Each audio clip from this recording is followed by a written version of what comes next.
Welcome dear students, this is basic pharmacology class. I'm Dr. Hadi and today's topic is biotransformation या drug metabolism. आज हम ये पढ़ते हैं कि drug metabolism जिसका दूसरा नाम है biotransformation, ये है क्या चीज़?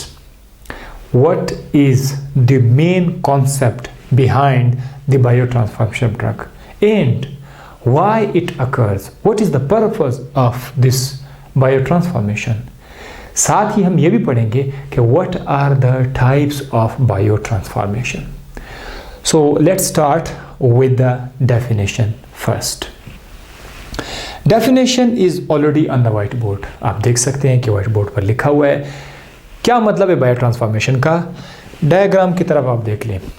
जो भी दवाई, जो ड्रग आप किसी मरीज़ को, पेशेंट को देते हैं, whenever you administer a drug to the patient inside the body of the patient, what happens to this drug inside the body?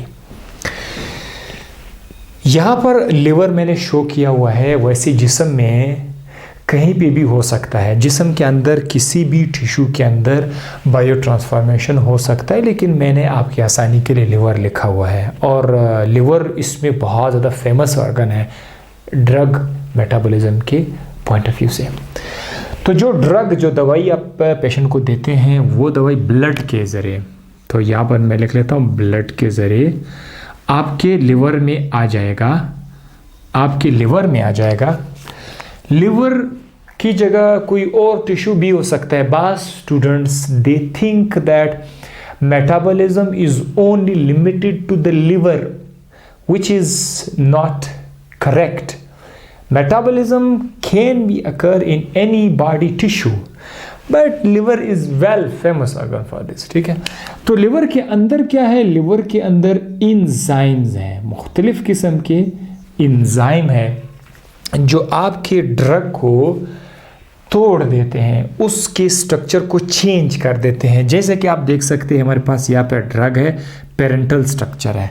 अब मैं जस्ट आपकी आसानी के लिए अगर यहाँ पर लिखूँ कि शुरू में जो ड्रग जा रहा था, आपने जो पेशेंट को दिया, उसका स्ट्रक्चर कुछ इस तरह से था.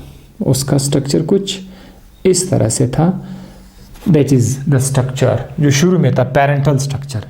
ये लिवर के अंदर आकर इस पर एंजाइम काम करेंगे, इसकी तोड़ फोड़ करेंगे, कोई ग्रुप उसमें ऐड करेगा या कोई ग्रुप से निकाल देगा. नतीजे में क्या होगा? The structure of that parental drug will be changed. ठीक है, थोड़ा सा या ज़्यादा सा चेंज हो जाएगा. तो यहाँ पर क्या मिलेगा आपको? ड्रग का न्यू स्ट्रक्चर आपको मिलेगा. सो न्यू स्ट्रक्चर में आप यहाँ पे देख सकते हैं, ये ड्रग का पेरेंटल स्ट्रक्चर था और ये उसका न्यू स्ट्रक्चर है. आप इसमें देख, इसमें OH नहीं है, लेकिन यहाँ पर OH मौजूद है.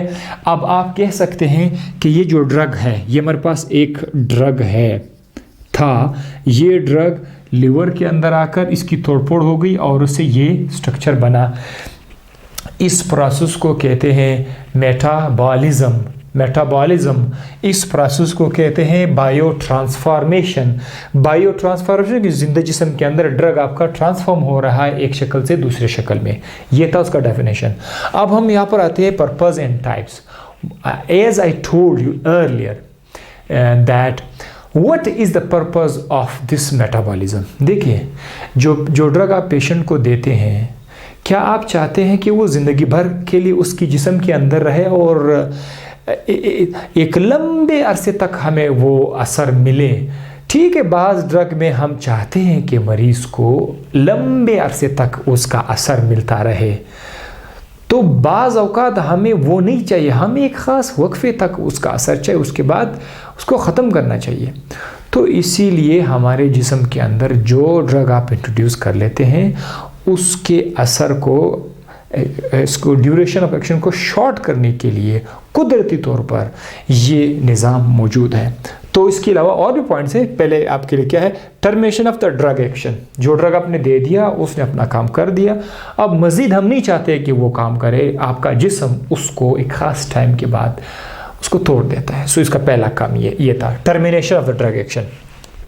हत्ता कि एक तो आप बाहर से कोई ड्रग मरीज़ को दे रहे हैं, अगर आप बाहर से मरीज़ को कोई ड्रग ना भी दें तो आपके जिस्म के अंदर एंडोजीनस कुदरती तौर पर खुद आपके जिस्म के अंदर भी कुछ सब्सटेंसेस हैं जो आपके जिस्म के लिए काम करते हैं। जिस तरह आप ड्रग बाहर से जिस्म के अंदर डालकर उसके लिए काम करते हैं वो ड्रग आपकी बॉडी के अंदर, इसी तरह कुदरती तौर पर कुछ एंडोजीनस सब्सटेंस है जैसे कि हार्मोन्स हैं, स्टीरॉयडल हार्मोन्स हैं, ये आपकी बॉडी में बन जाते हैं, निकलते हैं, काम करते हैं। तो काम करने के बाद इनको तो ख़त्म करना चाहिए, तो फिर इसको कैसे ख़त्म करेंगे, इसको भी हम लोग क्या करेंगे, मेटाबोलाइज करेंगे। तो ये उसके लिए भी है, यानी बायो ट्रांसफॉर्मेशन ड्रग मेटाबॉलिज्म सिर्फ और सिर्फ ड्रग्स के लिए जो आप बाहर से देते हैं, ये उन चीज़ों की तोड़फोड़ के लिए भी है जो आपकी जिस्म में कुदरती तौर पर मौजूद है। 2, इसके अलावा जो ड्रग हमारे पास लिपिड सोल्यूबल होते हैं वो बहुत बड़ा मसला है हमारे लिए। Lipid soluble drugs, lipid soluble drugs जिस्म में सेल के अंदर सेल मेम्ब्रेन को क्रॉस करके, सेल मेम्ब्रेन खुद लिपिड है, आपका ड्रग भी लिपिड है, ड्रग भी लिपिड है, सेल मेम्ब्रेन भी लिपिड है, तो बड़े आराम से, बड़े आसानी से ड्रग सेल के अंदर आ सकता है। अगर ड्रग लिपोफिलिक ना होता तो इसको सेल के अंदर लाने में मुश्किलात होती। तो अब जो ड्रग इसमें सेल के अंदर आ रहा है, चांसेस ये है कि the drug may stay for long time और इवन हो सके इसकी एक्यूमुलेशन हो जाए। इससे पहले मैंने एक वीडियो रिकॉर्ड की थी ड्रग डिस्ट्रीब्यूशन के नाम से, वहाँ पर मैंने ये भी लिखा था कि थायोपेंटाल का एक ड्यूरेशन ऑफ एक्शन इतना छोटा क्यों है, उस वीडियो में आप देख सकते हैं। तो बाज़ ड्रग क्या करते हैं, वो लिपोफिलिक होते हैं, वो बॉडी के अंदर अक्यूमुलेट भी हो सकते हैं। जब वो अक्यूमुलेट हो सकते हैं तो टॉक्सिसिटी कॉज हो सकती है। हम नहीं चाहते कि वो ज़्यादा देर तक बॉडी के अंदर अक्यूमुलेट करे। हम चाहते हैं कि ये जो लिपोफिलिक ड्रग है, लिपिड सोल्यूबल ड्रग है, ये जिस्म से निकल जाए। तो उसका ऑप्शन ये है कि आप इस ड्रग को इस तरह शक्ल में चेंज कर दे कि ये वाटर सोल्यूबल हो जाए। अभी तो लिपिड सोल्यूबल है तो वाटर सोल्यूबल हो जाए। तो ये काम कौन करता है, bio transformation. Bio transformation is the process which convert lipid soluble drug into water soluble या polar substance so that it can be easily excreted. आपके जिस्म से जो पोलर ड्रग्स होते हैं, पोलर सब्सटेंस पानी में सोल्यूबल, वो बॉडी से निकल सकते हैं आराम से। तो ये भी एक मकसद है बायो ट्रांसफॉर्मेशन का, ठीक है। अच्छा, ये था इजी एक्सक्रीशन के लिए, आप याद है, बड़ा स्पेशल पॉइंट है इजी एक्सक्रीशन। देन डिटॉक्सिफिकेशन, अगर कोई जहरीला चीज़ आप खा रहे होते हैं तो वो जहरीला चीज़ अगर आप उसको बहुत ज़्यादा अमाउंट में ना ले, ठीक है, ख़ुदकुशी के दौरान बहुत ज़्यादा अमाउंट, वो इसकी मैं बात करें, थोड़ी बहुत गलती से अगर कुछ चीज़ें आप ले लेते हैं गलती से, तो उसके जहरीला असर को आपके जिस्म के अंदर कुदरती तौर पर ख़त्म किया जा सकता है, क्योंकि आपकी बॉडी के अंदर ड्रग मेटाबॉलिज्म का प्रोसेस मौजूद है, बायो ट्रांसफॉर्मेशन मौजूद है, ड्रग डिटॉक्सिफिकेशन के लिए भी ये काम करता है। लेकिन एक बात और भी याद रखिएगा कि बायो ट्रांसफॉर्मेशन जो है ये हमेशा ड्रग डिटॉक्सिफिकेशन के लिए नहीं है। बहुत सारे औकात में तो ये डिटॉक्सिफिकेशन करता है, लेकिन कभी कभी हमें कुछ ऐसे एग्जांपल्स भी मिले जहाँ एक ड्रग आपके जिस्म में जाएगा, जाने के बाद वो ड्रग टॉक्सिक मोइटी में चेंज हो जाता है बायो ट्रांसफॉर्मेशन के बाद। यानी बायो ट्रांसफॉर्मेशन बाज़ औकात एक शरीफ ड्रग को बदमाश ड्रग में कन्वर्ट कर सकता है, एक लेस टॉक्सिक ड्रग को टॉक्सिक ड्रग में कन्वर्ट कर सकता है। सो ये है, ये मैंने बुक में देखा कि डिटॉक्सिफिकेशन करते हैं, लेकिन उसमें ये भी ऑप्शन मौजूद है, आपको पता होना चाहिए, ठीक है। देन बाज़ औक़ात हमारे पास जो ड्रग होते हैं स्टार्ट में वो इनएक्टिव होता है, वो एक्टिव नहीं होता, वो काम नहीं कर सकता। हमने उसको ऐसे ही बनाया। ये ड्रग जब आपकी जिस्म के अंदर दाखिल हो जाता है, दाखिल होने के बाद इस पर ये एंजाइम काम करके ये मेटाबॉलिज्म के बाद ये एक्टिव शक्ल में आ जाता है। तो आमतौर पर ये प्रोसेस एक एक्टिव ड्रग को इनएक्टिव ड्रग में कन्वर्ट कर सकता था, ठीक है। किसको कन्वर्ट कर सकता था? एक्टिव ड्रग को आमतौर पर क्या करता था, इनएक्टिव ड्रग में कन्वर्ट कर सकता था। ठीक है, ये तो हमने पढ़ा था। लेकिन मैं इस इक्वेशन को रिवर्स कर लेता हूँ, इनएक्टिव ड्रग को भी हम लोग एक्टिव कर सकते हैं। पता है ऐसे ड्रग का नाम क्या है जो स्टार्ट में इनएक्टिव होते हैं, बॉडी के अंदर जाकर एक्टिव हो जाते हैं? That is called as pro drug. अब आजकल के स्टूडेंट्स जो ये ऑनलाइन सिस्टम शुरू हुआ है, बेचारों को तो बिल्कुल कुछ भी पता नहीं है। तो हो सकता है कि इनसे आपको थोड़ा बहुत आइडिया हो, कल को वाइवा में पूछे कि प्रो ड्रग क्या है, इससे पहले कि आप कुछ और बता दें। तो भाई ये प्रो ड्रग का डेफिनेशन है। और मैं सुन रहा हूँ, मैं शिकायतें बहुत ज़्यादा आ रही है कि ये पिछले 2 साल से स्टूडेंट्स की हालत काफ़ी ख़राब हो गई है। तो मेरी दुआ है कि आप लोग फ़ायदा उठा लें सेल्फ स्टडी से, टीचर्स हज़रात से, या इस तरह से यूट्यूब पे। अच्छा, ये जनाब हो गया इसका पर्पस। अब हम आते हैं इसके टाइप्स की तरफ। बायो ट्रांसफॉर्मेशन के हमारे पास कितने टाइप्स हैं?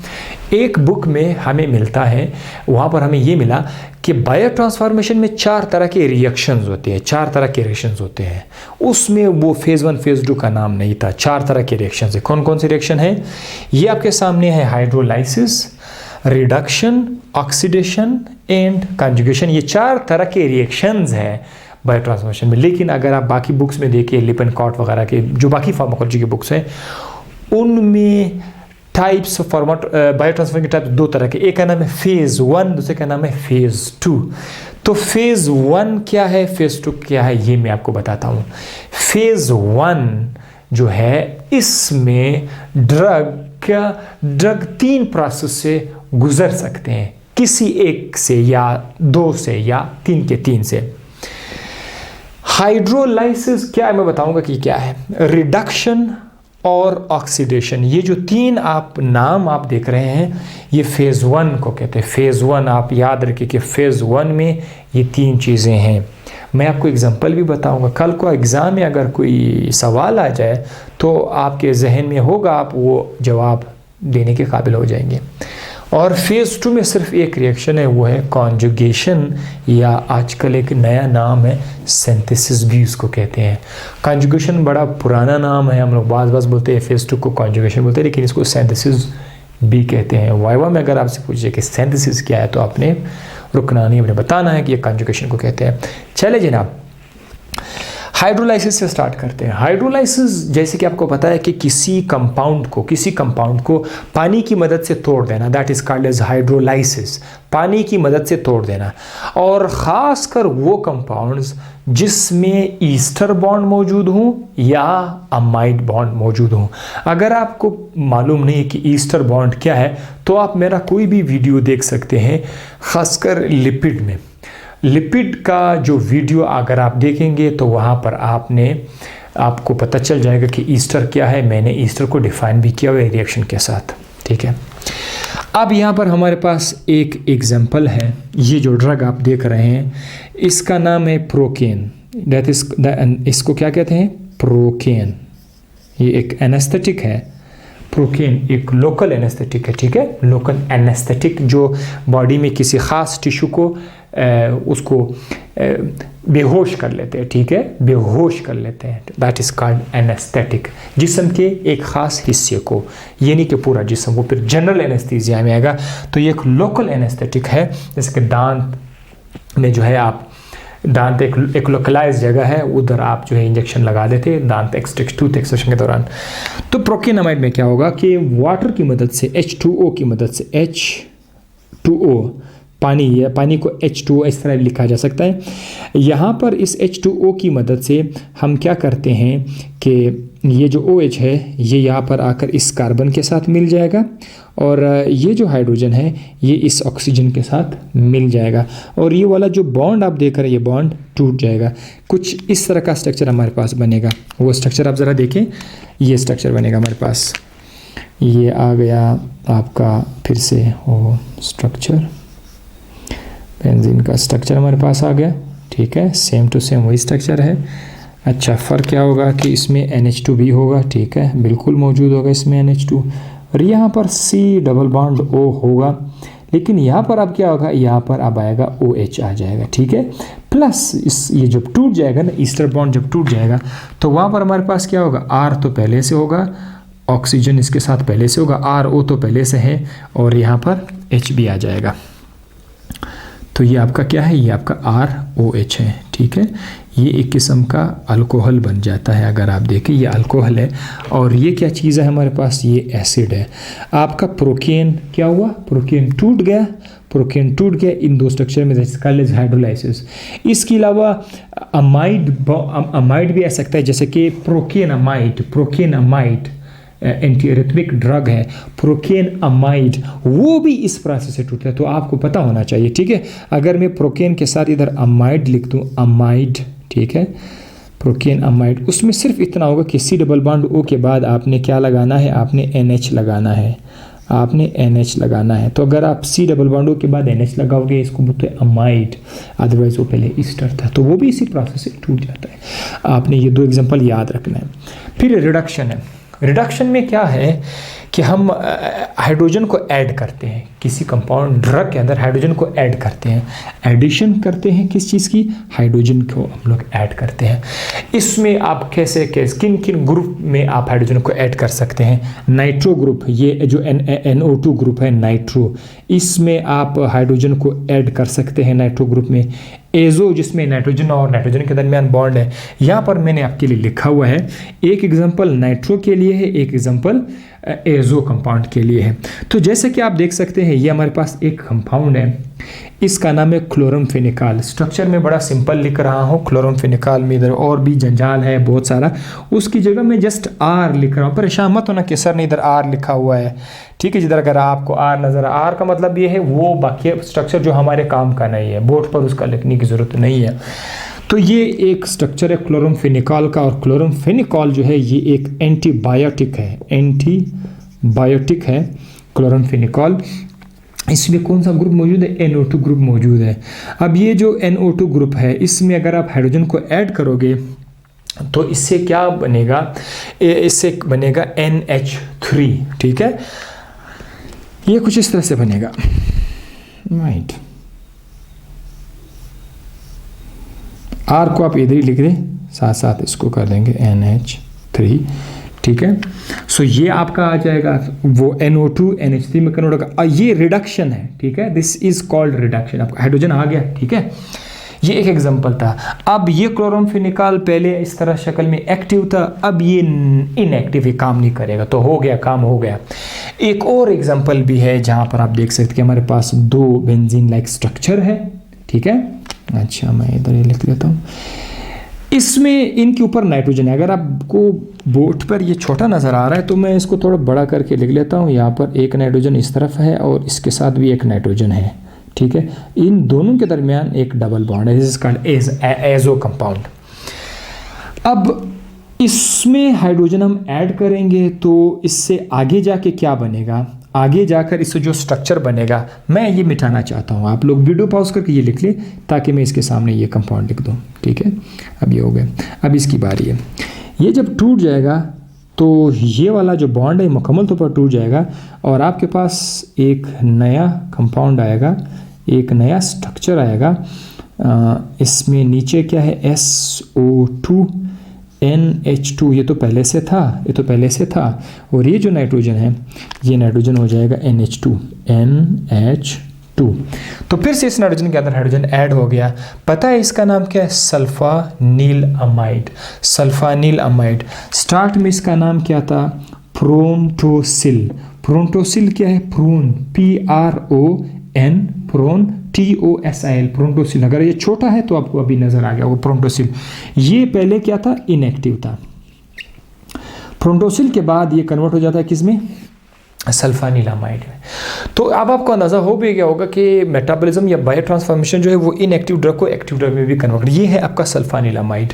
ये भी बड़ा अच्छा काम भी करेगा, ठीक है। तो ये एक बेंजीन, ये जो एक स्ट्रक्चर था उसको हम लोगों ने सल्फानीलामाइड में कन्वर्ट कर दिया। ये जो दूसरा स्ट्रक्चर है, ये जो दूसरा स्ट्रक्चर है, ये इसको क्या होगा, इसके पास जस्ट ये ऊपर वाला जो नाइट्रोजन है ये भी कन्वर्ट हो जाएगा किस चीज़ में, NH2 में। कन्वर्ट हो जाएगा। सही है, वो हमारे लिए काम का नहीं है। लेकिन जिसके साथ SO2 NH2 लिखा हुआ है ये कन्वर्ट हो जाएगा सल्फानिलामाइड में। ये था रिडक्शन, तो ये भी बायो ट्रांसफॉर्मेशन का हिस्सा है। थर्ड क्या है? ऑक्सीडेशन। मैं चाहता कि इस ऑक्सीडेशन पर एक 30 या 40 मिनट का अलग सा लेक्चर बना लेता, लेकिन हो सकता अगर आगे मुझे टाइम मिला तो मैं इस पर अलग सा डिटेल में बनाऊंगा। लेकिन आज इस पूरे लेक्चर में इसको मैं फिर भी कोशिश करूंगा कि आपको इसको थोड़ा सा बल्कि अच्छा खासा आइडिया दे देता हूँ। ऑक्सीडेशन में जाहिर है आप कंपाउंड को ऑक्सीडाइज कर रहे हैं, ठीक है। उसमें अब आप इस बार आप ऑक्सीजन ऐड कर रहे हैं, उस ऑक्सीजन के साथ हाइड्रोजन भी हो सकता है, तो आप ऑक्सीजन आप ऐड कर रहे हैं। ये जो ऑक्सीडेशन है ये हमारे जिस्म में खासकर इस सेल के अंदर एक मखसूस जगह है, उसका नाम है smooth endoplasmic reticulum. Smooth endoplasmic reticulum cell के अंदर स्ट्रक्चर है। उनके अंदर खास किस्म के एंजाइम का एक ग्रुप है, इसको बोलते सिस्टम बोलते हैं।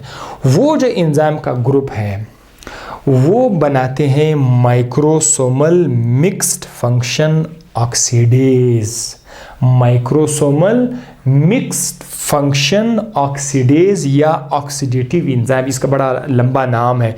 माइक्रोसोमल लफ्ज़ अगर कभी आपके सामने आ जाए तो दरअसल ये इस प्रोसेस को कहते हैं। ये एक एंजाइम नहीं है, एंजाइम का ग्रुप है और साथ ही साथ उनके साथ कोफैक्टर्स भी यूज़ हो रहे हैं, साइटोक्रोम का लफ्ज़ भी यूज़ हो रहा है। आपने कभी फार्माकोलॉजी में CYT150, CYT1CA4, ये CYT के अल्फाज आपने बहुत ज़्यादा देखे होंगे। CYT ये CYT दरअसल साइटोक्रोम को बोलते हैं और ये एक पिगमेंट है, हीम जिसको हम कहते हैं, जिसमें आयरन मौजूद है, वो एक पिगमेंट है। और अगर आप इसके साथ कभी P वाला लफ्ज़ यूज़ करें, P450 इस तरह आप बोलते हैं, साइटोक्रोम P450 इस तरह बोलते हैं, साइटोक्रोम P450।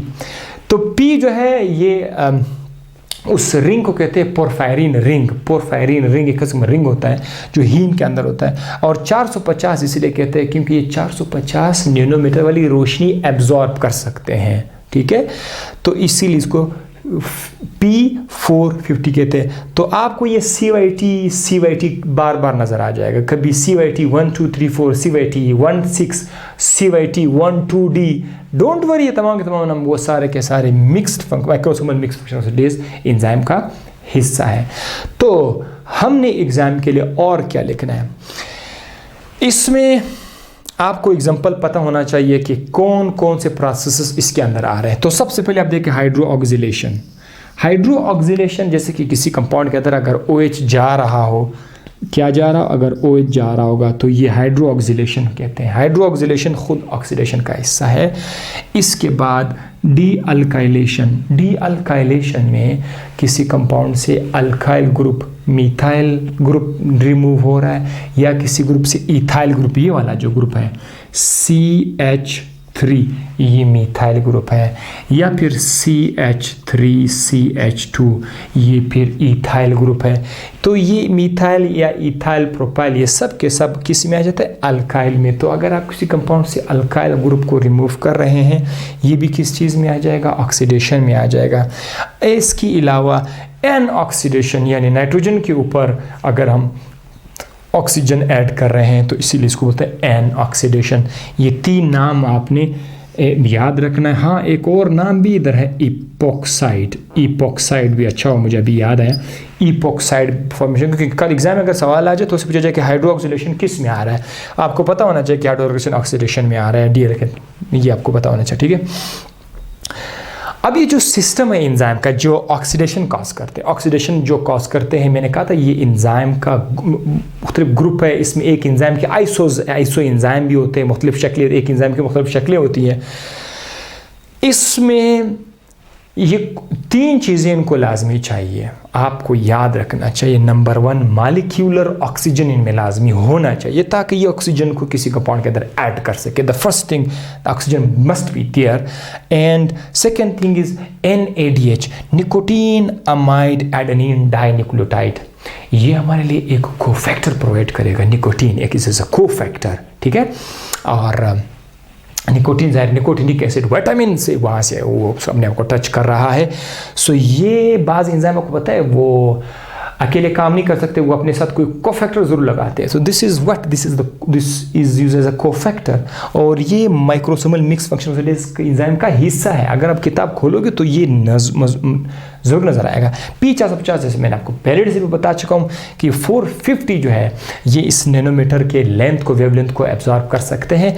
और साइटोक्रोम का लफ्ज़ यहाँ पर भी मैंने यूज़ किया हुआ क्योंकि साइटोक्रोम जो है वो एक इस केस में हीम है जिसमें आयरन मौजूद होते हैं और ये कलर को एब्जॉर्ब कर सकते हैं, इसीलिए इसको साइटोक्रोम का नाम दिया हुआ है। तो बाज़ औक़ात आपको CYT के अल्फाज इसमें बहुत ज़्यादा नज़र आएंगे।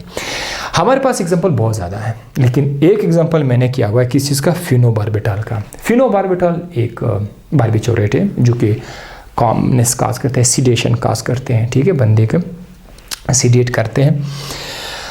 और इसमें आप देख सकते हैं मैंने इसका स्ट्रक्चर काफ़ी वो थोड़ा सा कॉम्प्लिकेटेड है, लेकिन मैंने इसको सिंपल कर दिया। ये बेंजीन रिंग इसके साथ डायरेक्ट R ग्रुप अटैच है।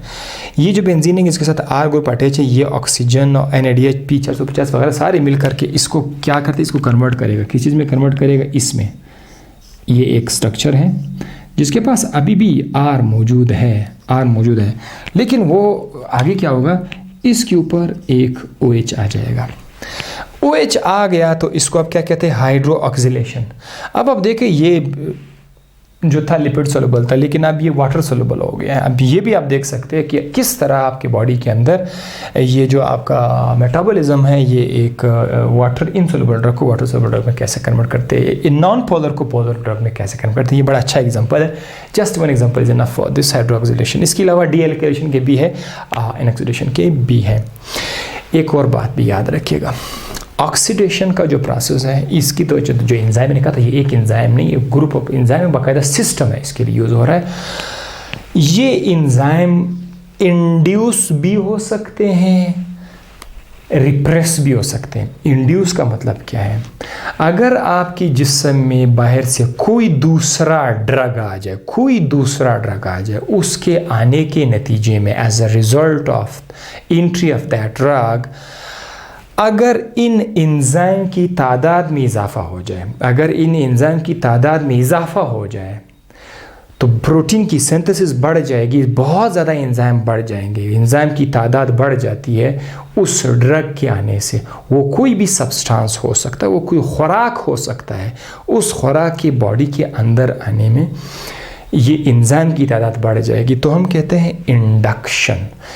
जिस दिन उस खुराक की वजह से ये एंजाइम इंड्यूस हो गए, ज़्यादा हो गए, तो ये एंजाइम इतने ज़्यादा हो जाएंगे कि जो आपने पहले जो ड्रग दिया था वो ड्रग की धुलाई तेज़ हो जाएगी, वो ड्रग बड़े तेज़ी से वो टूट जाएंगे। मतलब पहले वो 5-6 घंटे तक असर दे रहा था, लेकिन अब क्या है, अब वो 1 घंटे के अंदर अंदर वो असर ख़त्म हो गया, क्योंकि ये एंजाइम इंड्यूस हो जाते हैं। और ये अगर इंड्यूस हो गए तो ये आपके ओरिजिनल ड्रग के असर को शॉर्ट कर देगा। हाथ के इशारे को देखो, इंडक्शन में दवाई का असर कम हो जाता है, इंडक्शन में दवाई का असर कम हो जाता है। बहुत सारे स्टूडेंट्स को कन्फ्यूज होते हैं, मेरे हाथ के इशारे को देखो, इंडक्शन से दवाई का असर कम हो जाता है क्योंकि दवाई की तोड़ फोड़ ज़्यादा हो जाती है।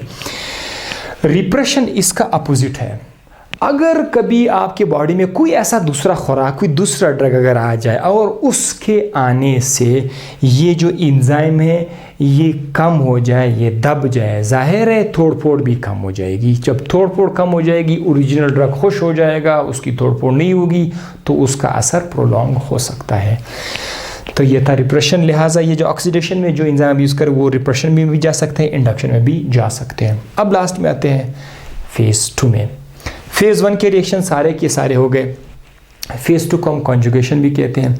यहाँ पर ना ऑक्सीडेशन है, ना रिडक्शन है, ना कुछ है। यहाँ पर बाकायदा एक ग्रुप को ड्रग के अंदर ऐड किया जाता है। एक ग्रुप को, मतलब ऐसा नहीं कि हाइड्रोजन आ रहा है, ऑक्सीजन आ रहा है, नहीं, बाकायदा ग्रुप आएगा। कौन सा ग्रुप आ सकता है, आइए मैं बताता हूँ। Acetyl group. अब एसिटाइल ग्रुप किस तरह का ग्रुप है? एसिटाइल ग्रुप ये है CH3 C double bond O, ये वाला जो ग्रुप आपके सामने है ना, this is called what, this is called acetyl group. तो ये ग्रुप को बाकायदा हम सिंथेसाइज करते हैं और बाद में ड्रग के साथ इसको ऐड कर देते हैं। पता है इसको ऐड होने से ड्रग सॉल्युबल हो जाता है। तो ये था एडिशन ऑफ एसिटाइल। और इसमें आप सल्फेट ग्रुप भी ऐड कर सकते हैं। तो सल्फेट ग्रुप को हम लोग SO4 लिख लेंगे, SO4 ग्रुप इसमें आ सकता है। मोस्टली आपको SO3H की शक्ल में नज़र आएगा बाज ड्रग में। और ग्लूकोरोनाइल, ये जो आप स्ट्रक्चर देख रहे हैं ना, ये ग्लूकोज का स्ट्रक्चर है। इसमें ऑक्सीजन है, यहाँ पर कार्बन है, यहाँ पर भी कार्बन है, आपने देखा होगा कार्बन HOH इधर। ग्लूकोज अगर आपको पता नहीं है तो मैंने मोनोसेकेराइड पर एक अच्छा लेक्चर रिकॉर्ड किया, आप मुझे वहाँ पर दे सकते हैं। मोनोसेकेराइड बाय डॉक्टर आदि आप चेक कर लें। तो ये ग्लूकोज है, HOH लगा हुआ है। यहाँ पर जो कार्बन है उधर आपको COOH नज़र आएगा। तो फिर इसका नाम हो जाएगा ग्लूकोरोनिक एसिड, इसका नाम है ग्लूकोरोनिक एसिड। ये ग्लूकोरोनिक एसिड भी हम लोग अटैच कर सकते हैं किसी ड्रग के साथ ताकि वो सोलुबल हो जाए। तो ग्लूकोरोनाइलेशन इसको कहेंगे, एसिटाइलेशन, सल्फेशन, ग्लूकोरोनाइलेशन, ये आ जाएगा। एग्जांपल हमारे पास एक है आइसोनियाजिड। अच्छा, जो MCQs मैंने जितने भी टेस्ट दिए कॉम्पिटिटिव एग्जाम में, जैसे मैं अपेयर हुआ हूँ, तो मुझे अक्सर इनसे MCQs आ जाता है। अक्सर आजकल वो एक तो हमारे यहाँ NTS माशाल्लाह से वो रिपीट करते जाते हैं। वो आज से 15 साल 10 साल पहले भी जो है कोई टेस्ट था, उसमें 2-3 MCQs थे, वो बार बार रिपीट भी होते हैं। तो यहाँ पर भी मैं देख रहा हूँ अक्सर वो रिपीट इधर से आ जाते हैं। वो उन्होंने लिखा हुआ है कि ये जो कॉन्जुगेशन है ये किस में है, कॉन्जुगेशन वो किस में है, फेज़ 1 में है, फेज़ 2 में है, तो आप बता सकते हैं फेज़ 2 में है।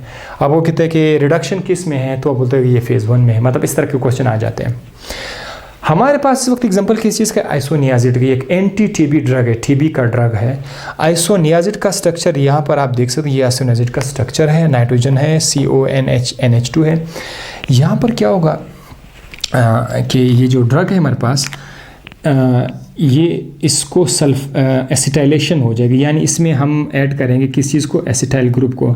एसिटाइल ग्रुप के लिए क्या होगा कि C डबल बॉन्ड O तो पहले से मौजूद है, वो है, NHB पहले से मौजूद है, वो है, और NH2 जो है उसके साथ, NH2 में उसके साथ एसिटाइल ग्रुप आ जाएगा। तो ये है हमारे पास C डबल बॉन्ड OCH3, ये है ना, कौन सा ग्रुप है, एसिटाइल ग्रुप, ये इसके साथ आ गया। तो अभी आपका आइसोनियाजिड जो है अब ये इनएक्टिव हो गया।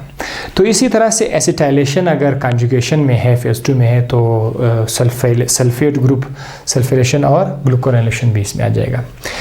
तो एक बार मैं सारा लेक्चर आपके लिए रिपीट कर देता हूँ। आज हमने क्या देखा, बायो ट्रांसफॉर्मेशन का डेफिनेशन में याद किया। अच्छा, एक मिनट, इसमें रिपीट करने से पहले एक बात याद रखिएगा। बास स्टूडेंट ये समझते हैं कि अगर कोई ड्रग पहले बॉडी में आएगा तो वो पहले फेज़ 1 में आके फेज़ 1 से फिर फेज़ 2 में जाएगा। ठीक है, ऐसा हो सकता है कि ड्रग पहले फेज़ 1 में आएगा फिर फेज़ 2 में आएगा, लेकिन ये ज़रूरी नहीं है। कभी कभी ऐसा भी हो सकता है कि कोई ड्रग डायरेक्ट फेज़ 2 में आएगा, फेज़ 2 से बाद में फेज़ 1 में आ सकता है। तो ये ऑर्डर ज़रूरी नहीं है कि पहले कोई ड्रग वो फेज़ 1 में से आके फिर फेज़ 2 में चला जाए। तो ये आपके ज़हन में होना चाहिए। हमने बायो ट्रांसफॉर्मेशन में आज ये देखा कि बायो ट्रांसफॉर्मेशन का पर्पज़ ये है कि जो ड्रग बहुत ज़्यादा प्रोलॉन्ग टाइम के लिए उसको टर्मिनेट किया जाए उसकी एक्शन को, और जो नॉन पोलर ड्रग है जो आराम से बॉडी से नहीं निकल सकते हैं, अगर वो बॉडी से नहीं निकले तो टॉक्सिसिटी कॉज करेंगे। ऐसे इस तरह के ड्रग्स को जिस्म से बाहर निकालने के लिए उसको पोलर बनाना पड़ेगा, उसको वाटर सोल्यूबल बनाना पड़ेगा। उसके लिए मेटाबॉलिज्म होती है, और मेटाबॉलिज्म जो है वो डिटॉक्सिफिकेशन भी कॉज करता है।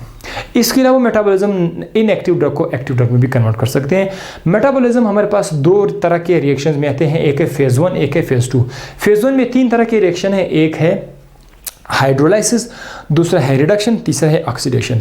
हाइड्रोलाइसिस में पानी की मदद से ईस्टर बॉन्ड या अमाइड बॉन्ड तोड़ दिया जाता है, जबकि रिडक्शन में हमारे पास या तो एजो ग्रुप होगा या नाइट्रो ग्रुप होगा, उसमें हम हाइड्रोजन ऐड करते हैं, हाइड्रोजन जस्ट ऐड कर लेते हैं एजो ग्रुप में या नाइट्रो ग्रुप में, साथ साथ एग्जांपल में बता चुका हूँ। जबकि ऑक्सीडेशन पर काफ़ी तफसील हमने बात की कि ऑक्सीडेशन ये कहाँ पर होता है, इसमें बहुत सारे एंजाइम का ग्रुप मौजूद होता है और ये जो ऑक्सीडेटिव सिस्टम है ऑक्सीडेशन का, इसको माइक्रोसोमल मिक्स्ड फंक्शन ऑक्सीडेज भी कहा जाता है। ये जो है इसको ऑक्सीजन लाजमी चाहिए, NADH भी चाहिए और इसको साइटोक्रोम P450 भी चाहिए। साथ ही साथ कि जो आप फार्माकोलॉजी की बुक में CYT जैसे अल्फाज आप देखते हैं वो सारे के साथ रिलेटेड है। और हमने लास्ट में देखा कि फेज 2 रिएक्शन में जो है कॉन्जुगेशन भी इसको कहा जाता है। कॉन्जुगेशन में हम अपने ड्रग के अंदर या तो एसिटाइल ग्रुप ऐड कर देते हैं उसमें, या सल्फेट ग्रुप ऐड करते हैं, या फिर ग्लूकुरोनिक एसिड ग्रुप ऐड करते हैं ताकि वो ड्रग सोलुबल होके बॉडी से निकल जाए। I hope you got this lecture. See you in the next video. मुझे अपनी दुआओं में याद रखिएगा और अल्लाह हाफिज़।